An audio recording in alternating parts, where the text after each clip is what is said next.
Hello friends, आप सभी का स्वागत है। आज हम बात करने वाले हैं be excellent at anything by Jean Gomes and Tony Schwartz book के बारे में। सुबह की पहली किरण खिड़की के शीशों पर हल्की सी दस्तक दे रही थी। कमरे में एक अजीब सी शांति थी, सिर्फ पंखे की धीमी आवाज और घड़ी की टिक टिक सुनाई दे रही थी। रोहित अपनी पुरानी वुडन चेयर पर बैठा, हाथ में कॉफी का मग लिए सामने रखी किताब को घूर रहा था। किताब का नाम था बी एक्सेलेंट एट एनीथिंग, और यह पहली बार नहीं था जब उसने इसे पढ़ने की कोशिश की थी। लेकिन आज कुछ अलग था। शायद ये मौसम का असर था, या शायद उसका थक चुका दिमाग किसी क्लैरिटी की तलाश में था। पिछले कुछ महीनों से रोहित की जिंदगी एक ही ट्रैक पर चल रही थी, मोर, बिगर, फास्टर। हर सुबह उसकी टू डू लिस्ट लंबी होती जाती, डेडलाइंस कभी खत्म नहीं होती और वीकेंड्स काम के बोझ तले दबे हुए होते।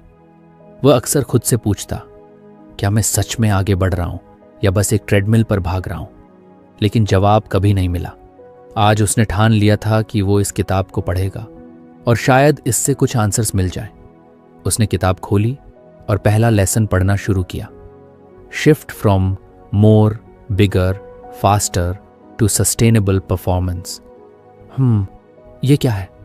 उसने खुद से बड़बड़ाते हुए पढ़ना जारी रखा।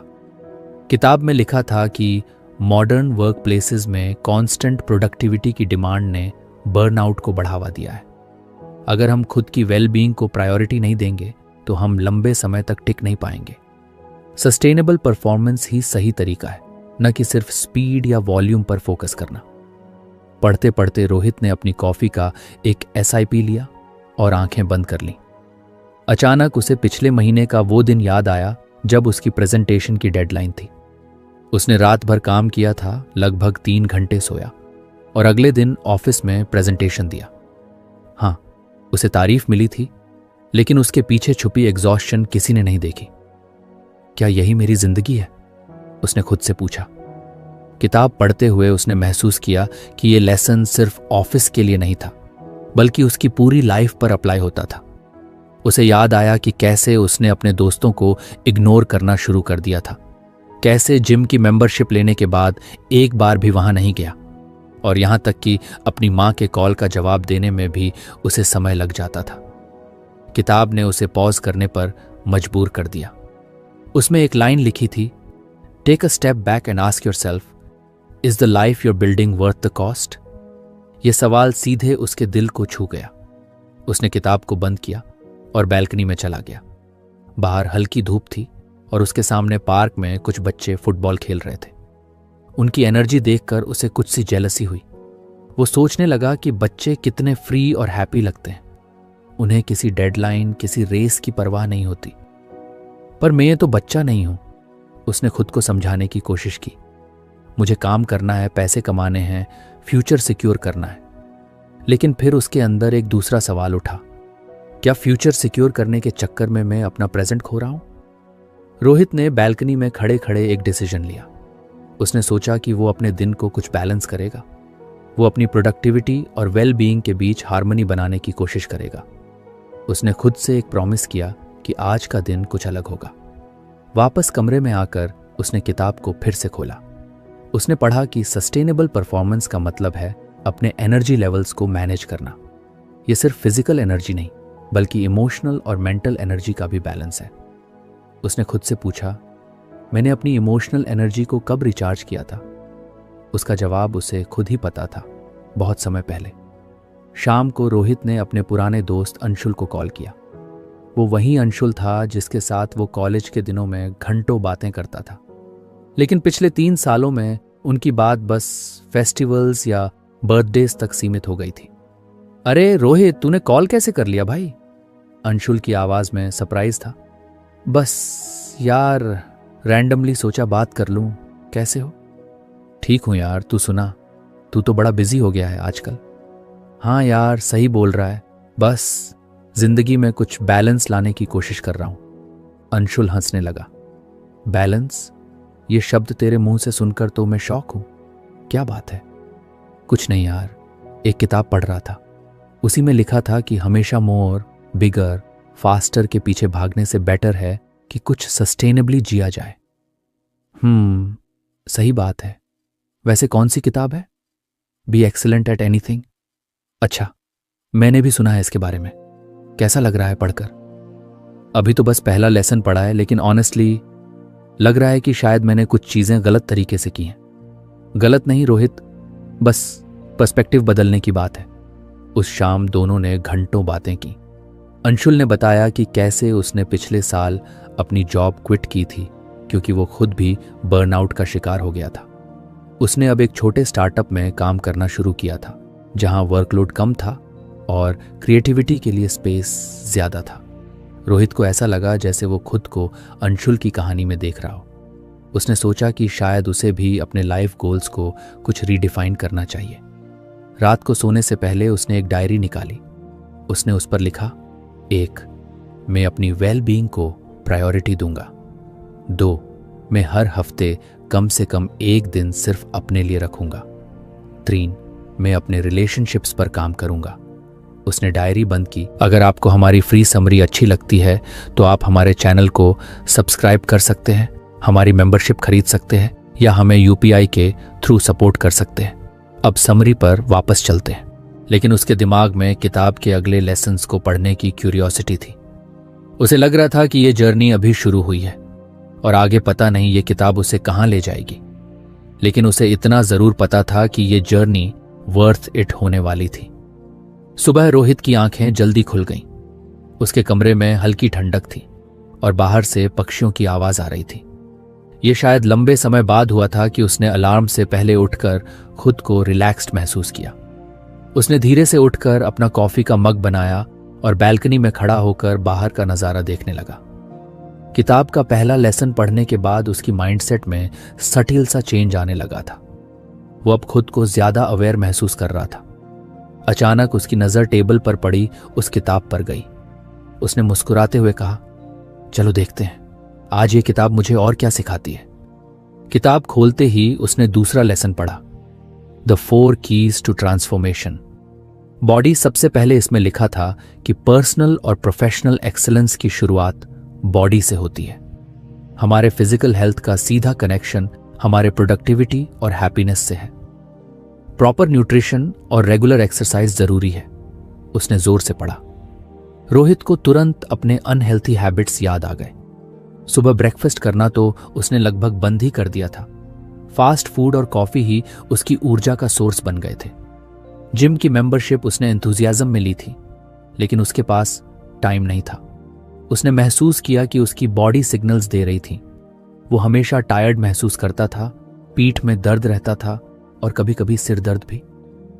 शिट, ये तो मैं ही हूं, उसने खुद से कहा। उसने किताब को बंद किया और सोचा कि अब एक्सक्यूजेस बंद करने का वक्त आ गया है। उसने आज ही सुबह जॉग पर जाने का प्लान बनाया। जॉगिंग शूज पहनकर वो पार्क चला गया।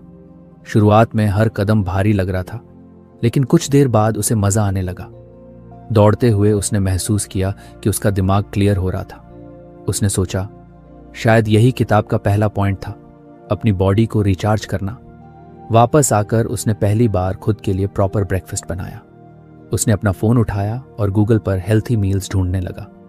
वो जानता था कि ये चेंजेस ओवरनाइट नहीं होंगे, लेकिन एक शुरुआत तो हो ही गई थी। इमोशंस, दूसरे पॉइंट में इमोशंस की बात थी। इसमें लिखा था कि इमोशनल रेजिलियंस बनाना उतना ही जरूरी है जितना फिजिकल हेल्थ।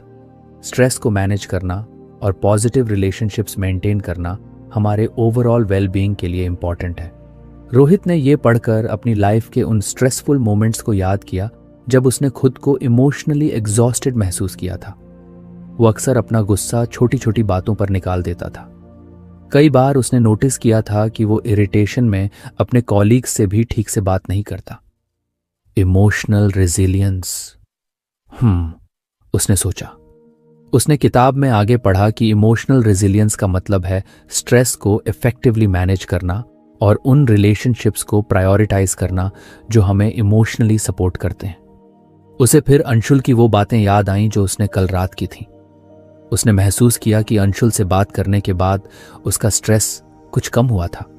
उसने सोचा, शायद मुझे अपनी लाइफ में ऐसे और रिलेशनशिप्स की जरूरत है। उसने तुरंत अपनी माँ को कॉल किया। माँ, कैसी हो आप? अरे रोहित, तूने कॉल किया, मैं ठीक हूं बेटा, तू कैसा है? मैं अच्छा हूं माँ, बस सोचा आपसे बात कर लूं। अच्छा किया बेटा, बहुत दिन हो गए तेरी आवाज़ सुने। सब ठीक तो है ना? हाँ माँ, सब ठीक है, बस कुछ काम ज़्यादा था, पर अब कुछ बैलेंस करने की कोशिश कर रहा हूँ। उसने महसूस किया कि माँ से बात करने के बाद उसका स्ट्रेस जैसे गायब हो गया था। उसने सोचा, अगर मैं रोज़ ऐसा करूँ तो शायद मेरी इमोशनल हेल्थ इंप्रूव हो सकती है। माइंड, तीसरे पॉइंट में माइंड की बात थी। माइंडफुलनेस और फोकस को एनहांस करना कॉग्निटिव परफॉर्मेंस को इंप्रूव करता है। रोहित ने किताब को पढ़ते हुए सोचा कि उसका माइंड कितना स्कैटर्ड रहता है, कभी ईमेल्स, कभी कॉल्स और कभी सोशल मीडिया। उसका ध्यान कभी एक जगह टिकता ही नहीं था। किताब में लिखा था कि हमें अपने माइंड को काल्म करने के लिए माइंडफुलनेस प्रैक्टिसेस करनी चाहिए। माइंडफुलनेस, इसका मतलब है कि प्रेजेंट मोमेंट में रहना, उसने खुद से कहा। उसने उसी वक्त यूट्यूब पर माइंडफुलनेस मेडिटेशन सर्च की। उसने 10 मिनट की एक सिंपल मेडिटेशन प्रैक्टिस को फॉलो करना शुरू किया। पहले पहले उसे कुछ ऑकवर्ड फील हुई, लेकिन जैसे जैसे उसने अपनी ब्रीदिंग पर फोकस किया, उसे एक अजीब सी शांति महसूस होने लगी। मेडिटेशन के बाद उसने महसूस किया कि उसका माइंड कुछ क्लियर हो गया था। उसने एक नोटबुक निकाली और अपने दिन का प्लान बनाया। उसने अपने फ़ोन को एयरप्लेन मोड पर डाला और अपने इम्पॉर्टेंट टास्क्स पर काम करना शुरू किया। फोकस करना इतना मुश्किल भी नहीं है, उसने मुस्कुराते हुए सोचा। स्पिरिट, चौथे पॉइंट में स्पिरिट की बात थी। इसमें मीनिंगफुल कनेक्शंस और पर्पस की इंपॉर्टेंस बताई गई थी। रोहित ने यह पढ़कर पॉज लिया। उसे लगा कि यही शायद सबसे चैलेंजिंग पार्ट है। उसने सोचा, मेरे काम का पर्पस क्या है? मैं जो कर रहा हूं, क्या वो सच में मीनिंगफुल है?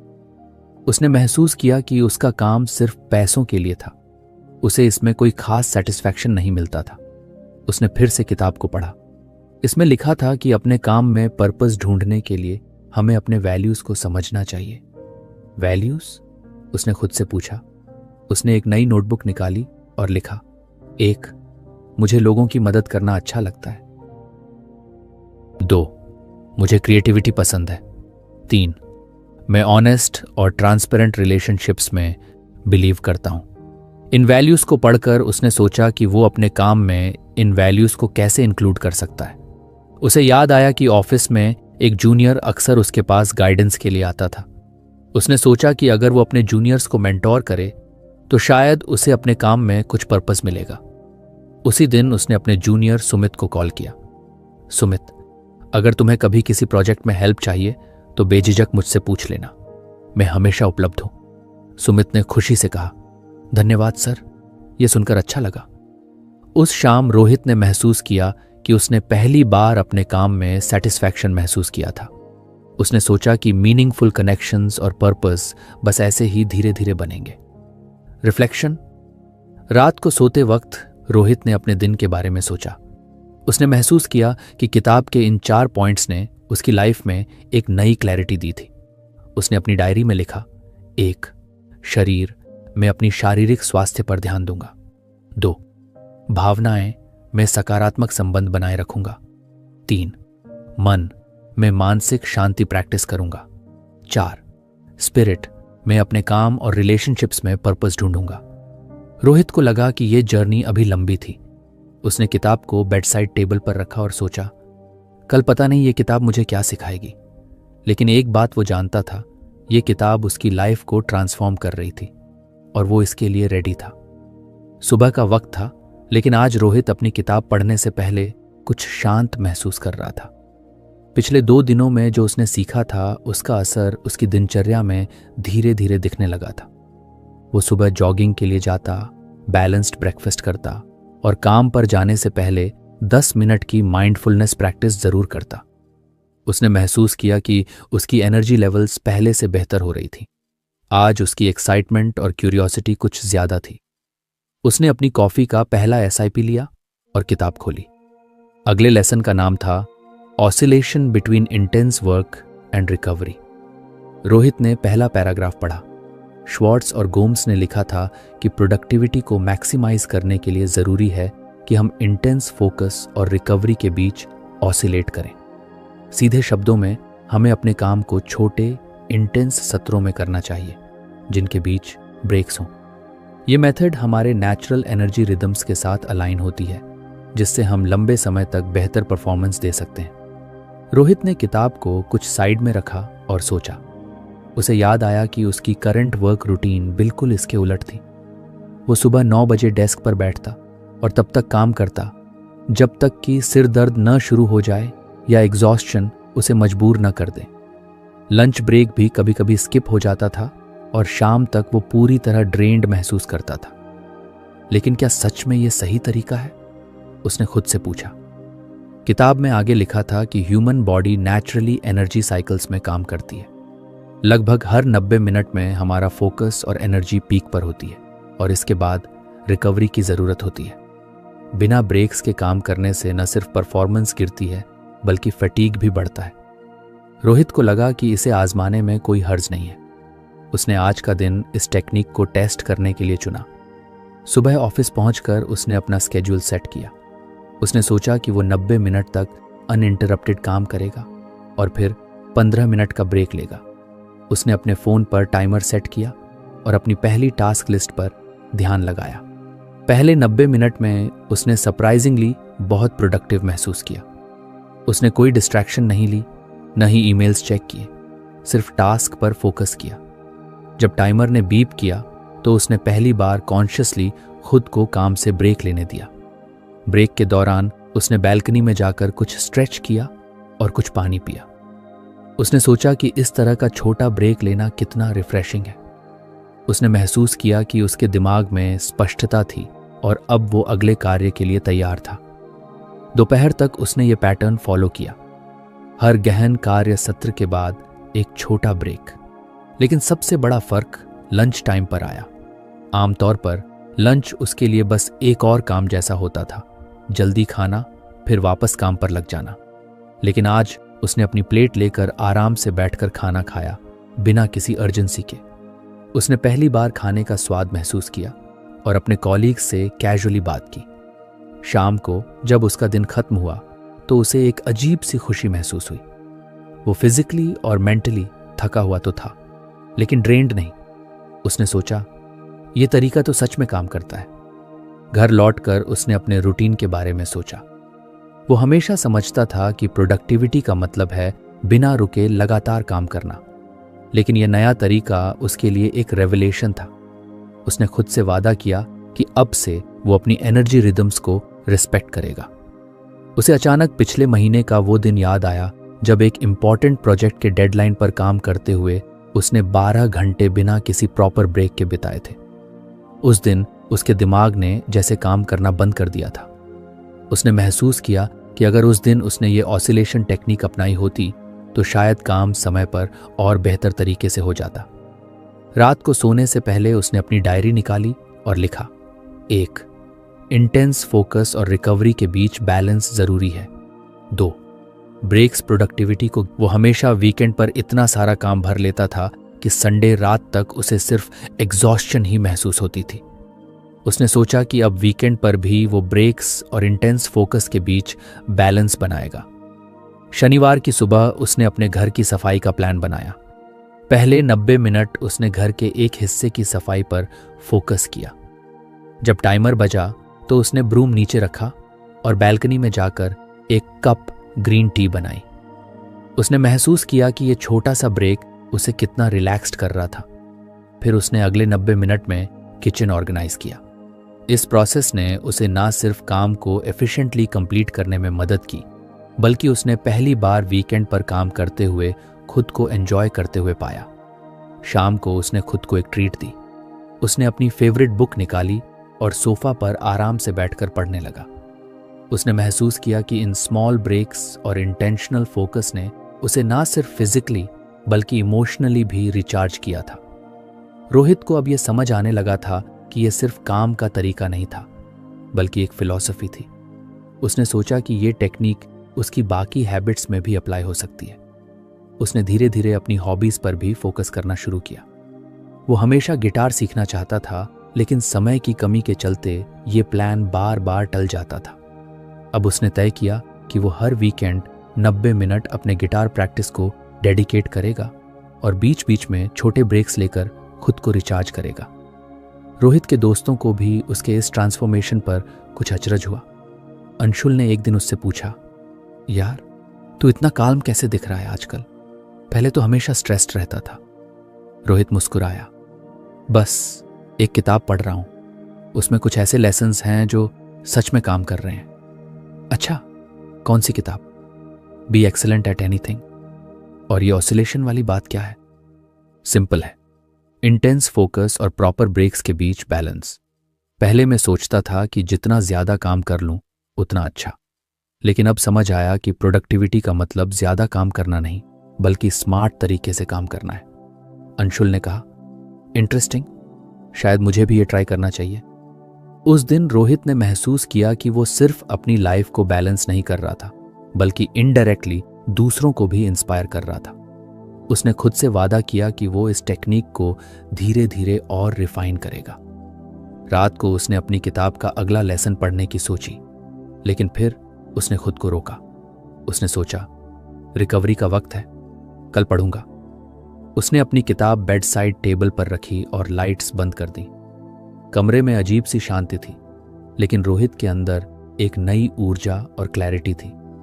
सुबह रोहित ऑफिस जाने के लिए तैयार हो रहा था। उसकी सुबह अब पहले जैसी कैओटिक नहीं रहती थी। एक स्ट्रक्चर्ड रूटीन ने उसकी लाइफ में काल्मनेस ला दी थी। उसने जॉगिंग से लौटकर नाश्ता किया, अपनी किताब के कुछ पन्ने पलटे और तैयार होकर ऑफिस के लिए निकल पड़ा। ऑफिस पहुंचते ही उसने महसूस किया कि माहौल कुछ तनावपूर्ण था। मीटिंग रूम से तेज आवाजें आ रही थीं और कई लोग सिर झुकाए अपने डेस्क पर काम में जुटे थे। रोहित ने अनजाने में अपना माथा सिकोड़ लिया। वो जानता था कि ये एनर्जी ड्रेनिंग माहौल प्रोडक्टिविटी के लिए ठीक नहीं था। अपने केबिन में बैठकर उसने किताब का अगला लेसन पढ़ने का फैसला किया, the role of leadership in energy management. किताब में लिखा था कि इफेक्टिव लीडर्स का रोल सिर्फ काम को सुपरवाइज करना नहीं होता, बल्कि अपनी टीम की एनर्जी को मैनेज करना भी होता है। श्वार्ट्ज और गोम्स ने लिखा था कि लीडर्स को खुद स्वस्थ व्यवहार अपनाने चाहिए, जैसे कि ब्रेक्स लेना, शारीरिक गतिविधि को प्रोत्साहित करना और काम जीवन संतुलन को प्रोत्साहित करना। हम नेताओं का असर इतना बड़ा हो सकता है, रोहित ने सोचा। किताब के अगले पैराग्राफ में एक लाइन ने उसे झकझोर दिया, एक टीम का प्रतिबिंब उसके नेता की ऊर्जा और व्यवहार का होता है। ये पढ़ते ही रोहित का ध्यान अपने मैनेजर विनीत सर की तरफ गया। वो एक ब्रिलियंट व्यक्ति थे, लेकिन उनका वर्क स्टाइल बहुत रिजिड था। सुबह 9 बजे से लेकर देर रात तक वो बिना रुके काम करते। कोई भी उनसे बातचीत करने से डरता था, क्योंकि वो हमेशा स्ट्रेस में दिखते थे।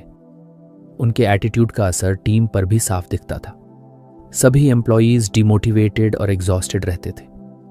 शायद यही वजह है कि हमारी टीम इतनी बर्नट आउट रहती है, रोहित ने सोचा।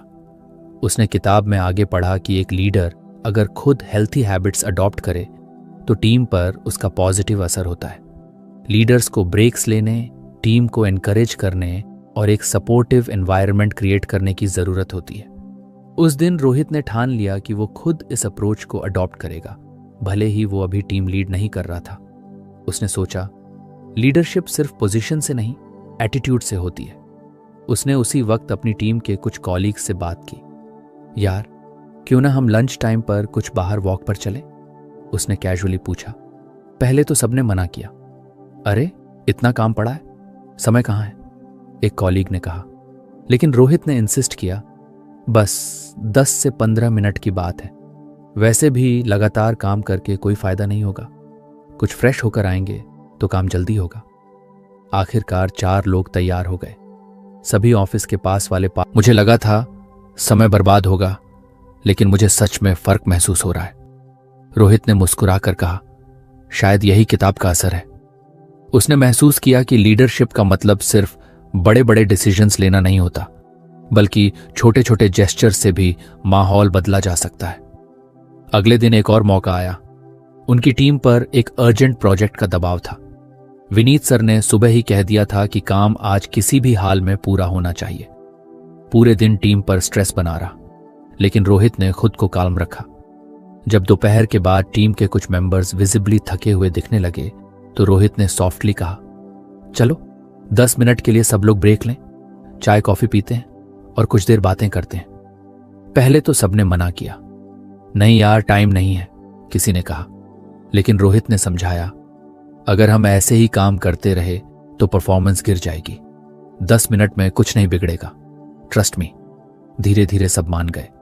ब्रेक के दौरान रोहित ने माहौल हल्का करने के लिए एक मजेदार किस्सा सुनाया। सब लोग हंसने लगे और एक पल के लिए स्ट्रेस गायब हो गया। जब टीम वापस काम पर लौटी तो सभी की एनर्जी नोटिसेबली बेटर थी। शाम को जब प्रोजेक्ट पूरा हुआ तो विनीत सर ने टीम की तारीफ की। Good job everyone, I didn't expect this level of focus under pressure, उन्होंने कहा। रोहित ने मन ही मन सोचा, शायद ब्रेक लेने और एनर्जी मैनेज करने का यही असर है। उसने ये भी नोटिस किया कि विनीत सर की रिजिड बिहेवियर का असर टीम पर कितना गहरा था। उसे लगा कि अगर लीडर्स खुद अपने वर्क स्टाइल में बदलाव लाएं तो टीम का परफॉर्मेंस कितना बेहतर हो सकता है। अगले कुछ दिनों में रोहित ने लीडरशिप के इन प्रिंसिपल्स को और एक्सप्लोर करना शुरू किया। उसने महसूस किया कि एक अच्छा लीडर सिर्फ काम का प्रेशर नहीं डालता, बल्कि अपने टीम मेंबर्स की वेलबीइंग का भी ख्याल रखता है। एक दिन उसने अपनी टीम के जूनियर सुमित को देखा। वो चुपचाप अपने डेस्क पर बैठा था और काफी स्ट्रेस्ड लग रहा था। रोहित उसके पास गया। क्या हुआ सुमित, सब ठीक तो है? सुमित ने सिर उठाकर कहा, सर बस काम कुछ ज्यादा है, समझ नहीं आ रहा कि कैसे मैनेज करूं। रोहित ने मुस्कुराते हुए कहा, चलो मैं तुम्हें एक ट्रिक बताता हूं। काम को छोटे हिस्सों में डिवाइड करो। पहले 90 मिनट सिर्फ सबसे इंपॉर्टेंट टास्क पर फोकस करो और फिर 10 मिनट का ब्रेक लो। इससे ना सिर्फ तुम्हारा काम जल्दी होगा, बल्कि तुम स्ट्रेस फ्री भी महसूस करोगे। सुमित ने यह टेक्निक अपनाई और कुछ ही दिनों में उसका परफॉर्मेंस इंप्रूव होने लगा। रोहित को इस बात से खुशी हुई कि उसने लीडरशिप के प्रिंसिपल्स को अपने स्तर पर लागू किया था। उसने महसूस किया कि लीडरशिप का मतलब सिर्फ पावर और अथॉरिटी नहीं, बल्कि इंस्पिरेशन और सपोर्ट है। एक दिन विनीत सर ने खुद रोहित को बुलाया। रोहित, मैंने नोटिस किया है कि पिछले कुछ दिनों में टीम का माहौल कुछ बदल गया है। लोग ज्यादा मोटिवेटेड लग रहे हैं। तुम कुछ अलग कर रहे हो क्या? रोहित ने हल्की मुस्कान के साथ कहा, सर मैंने बस छोटी छोटी चीजें ट्राई की हैं, जैसे ब्रेक्स लेना, कैजुअल कॉन्वर्सेशंस करना। और हाँ, मैंने श्वार्ट्ज और गोम्स की एक किताब पढ़ी है जिसमें एनर्जी मैनेजमेंट के बारे में बताया गया है। विनीत सर ने दिलचस्पी दिखाते हुए कहा, इंटरेस्टिंग, मुझे भी बताओ इसके बारे में, शायद मैं भी कुछ सीख सकूं। रोहित को पहली बार लगा कि उसकी कोशिशें रंग ला रही थी। उसने सोचा, शायद लीडरशिप के ये प्रिंसिपल्स सिर्फ मुझे नहीं, बल्कि पूरे ऑफिस के कल्चर को बदल सकते हैं। उस रात उसने किताब के अगले लेसन के बारे में पढ़ने का सोचा, लेकिन फिर उसे याद आया कि रिकवरी भी उतनी ही जरूरी है। उसने किताब को बंद किया, अपनी डायरी में आज के दिन की पॉजिटिव चीजें लिखी और सोने चला गया। उसे पता था कि ये जर्नी अभी लंबी थी और आगे और भी सीखने को मिलेगा। रोहित ऑफिस में बैठा अपनी अगली मीटिंग का इंतजार कर रहा था। पिछले कुछ हफ्तों में उसने श्वार्ट्ज और गोमेस की किताब से बहुत कुछ सीखा था। उसने महसूस किया था कि प्रोडक्टिविटी और एनर्जी मैनेजमेंट सिर्फ पर्सनल लेवल पर नहीं, बल्कि वर्कप्लेस कल्चर में भी गहरा असर डालते हैं। आज भी अपनी मीटिंग से पहले उसने किताब के अगले लेसन को पढ़ने का सोचा। उसने जैसे ही किताब खोली, उसकी नजर अगले अध्याय पर गई, building meaningful relationships at work. किताब में पहली लाइन ने ही उसे सोचने पर मजबूर कर दिया। Strong relationships at work aren't just nice to have, they are essential for job satisfaction and long-term success। Rohit कुछ रुक कर सोचने लगा। ऑफिस में मीनिंगफुल रिलेशनशिप्स? उसने हमेशा माना था कि ऑफिस का माहौल प्रोफेशनल रहना चाहिए और ज्यादा पर्सनल कनेक्शंस काम में डिस्ट्रैक्शन ला सकते हैं। लेकिन किताब ने इसे बिल्कुल उलट बात कही। आगे लिखा था कि जब लोग अपने कॉलीग्स और लीडर्स के साथ जेन्युइन रिलेशनशिप्स बनाते हैं तो ट्रस्ट और कम्युनिकेशन इंप्रूव होती है। इससे ना सिर्फ एंगेजमेंट लेवल बढ़ता है, बल्कि काम का माहौल भी हल्का और पॉजिटिव बनता है। रोहित ने सोचा कि क्या उसके खुद के ऑफिस में ऐसा कोई एनवायरनमेंट है? जवाब था, शायद नहीं। विनीत सर के रिजिड लीडरशिप स्टाइल और हाई प्रेशर एनवायरनमेंट ने ऑफिस को काफी ट्रांजैक्शनल बना दिया था। लोग सिर्फ काम की बात करते और उसके बाद अपने अपने डेस्क पर लौट जाते। कोई हंसी मजाक, कोई फ्रेंडली बातचीत नहीं होती थी। लेकिन यह बदल सकता है। रोहित ने खुद से कहा। उसी वक्त मीटिंग शुरू होने का समय हो गया। सभी लोग कॉन्फ्रेंस रूम में आए, लेकिन माहौल यूजुअल था, कुछ टेंस और फॉर्मल।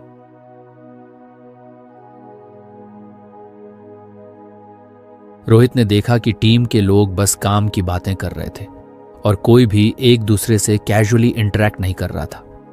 उसने सोचा कि शायद यहीं से शुरुआत की जा सकती है। मीटिंग खत्म होने के बाद रोहित ने कैजुअली अपनी टीम से कहा, चलो यार, आज लंच एक साथ करते हैं।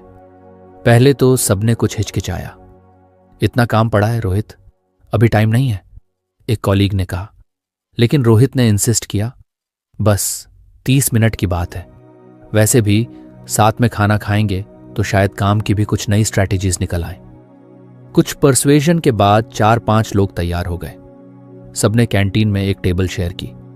शुरुआत में बातचीत कुछ ऑकवर्ड थी, लेकिन धीरे धीरे माहौल हल्का होने लगा। किसी ने मजाक में कहा, यार, रोज का प्रेशर हमें कितना खामोश कर देता है। आज तो लगता है सच में सांस ले रहे हैं। रोहित ने यह सुनकर हल्के से मुस्कुराया। उसने महसूस किया कि एक छोटी सी कोशिश से माहौल कितना बदल सकता है। लंच के बाद टीम के कई लोग विजिबली रिलैक्स थे। एक कॉलीग नेहा ने रोहित से कहा, थैंक्स यार, यह आइडिया अच्छा था। मुझे नहीं पता था कि ऑफिस में कुछ कैजुअल होकर भी काम बेहतर हो सकता है। उस शाम रोहित ने अपनी किताब फिर से खोली और अगले हिस्से पर ध्यान दिया। श्वार्ट्ज और गोमेस ने लिखा था कि लीडर्स को जेन्युइन इंटरेस्ट दिखाना चाहिए अपने टीम मेंबर्स की वेलबीइंग में। इसका मतलब सिर्फ फॉर्मल चेक इन्स नहीं, बल्कि एक ऐसा एनवायरनमेंट बनाना है जहां लोग फ्रीली अपनी बातें रख सकें। कैसे किया जाए ये? रोहित ने खुद से पूछा। अगले कुछ दिनों में उसने अपनी टीम के साथ स्मॉल स्टेप्स लेना शुरू किया। वो हर दिन किसी एक टीममेट के पास जाकर कैजुअली बातचीत करता। वो सिर्फ काम की नहीं, बल्कि उनके पर्सनल इंटरेस्ट्स, हॉबीज और चैलेंजेस के बारे में पूछता। नेहा, तुम्हें वीकेंड्स पर क्या करना पसंद है? उसने एक दिन पूछा। नेहा ने कुछ हैरानी से देखा। अरे, मुझे पेंटिंग पसंद है, लेकिन अब तो टाइम ही नहीं मिलता। अच्छा, तुम पेंट करती हो? कभी हमें भी दिखाना अपने पेंटिंग्स। शायद ऑफिस में एक छोटा आर्ट शो कर सकते हैं, रोहित ने कहा। नेहा यह सुनकर मुस्कुराई। उसे लगा कि कोई सच में उसकी इंटरेस्ट्स को इंपॉर्टेंस दे रहा था। धीरे धीरे रोहित की छोटी छोटी बातचीत ने ऑफिस में सटल बदलाव लाना शुरू कर दिया। टीम के लोग अब आपस में ज्यादा इंटरैक्ट करने लगे। ब्रेक टाइम्स पर जोक्स सुनाई देने लगे और एक पॉजिटिविटी का माहौल बनने लगा।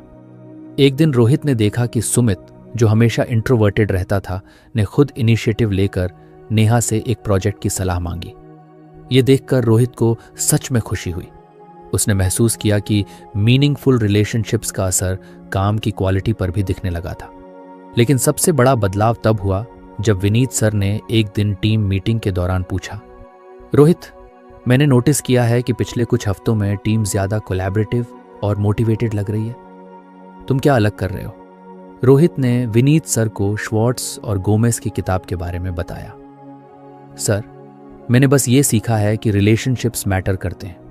अगर लोग एक दूसरे पर भरोसा करते हैं और फ्रीली कम्युनिकेट करते हैं तो काम भी बेहतर होता है। विनीत सर ने ध्यान से सुना और कहा, इंटरेस्टिंग, शायद हमें पूरे ऑफिस में इसे अप्लाई करना चाहिए। रोहित के लिए ये एक बड़ी बात थी। उसने महसूस किया कि एक छोटी सी शुरुआत ने कैसे पूरे ऑफिस के कल्चर को इम्पैक्ट करना शुरू कर दिया था। उस शाम जब वो घर लौटा, उसने अपने लैपटॉप पर कुछ नोट्स बनाए। 1, जेन्युइन इंटरेस्ट दिखाना ही मीनिंगफुल रिलेशनशिप्स का पहला कदम है। 2, ट्रस्ट और ओपन कम्युनिकेशन सिर्फ काम को नहीं बल्कि मोराल को भी इंप्रूव करते हैं। 3, एक पॉजिटिव वर्कप्लेस कल्चर तभी बनता है जब हर कोई एक दूसरे को सपोर्ट करे। उसे अब इस बात का इंतजार था कि अगले दिन वो इस लेसन को और गहराई से एक्सप्लोर करेगा। उसने महसूस किया कि श्वार्ट्ज और गोमेस की बातें सिर्फ प्रिंसिपल्स नहीं थीं, बल्कि रियल लाइफ में इन्हें अपनाने से सच में फर्क आता था। तो फ्रेंड्स, ये थी हमारी आज की बुक समरी। आपको कैसी लगी कमेंट करके ज़रूर बताएं और धन्यवाद आपका समरी एंड तक सुनने के लिए।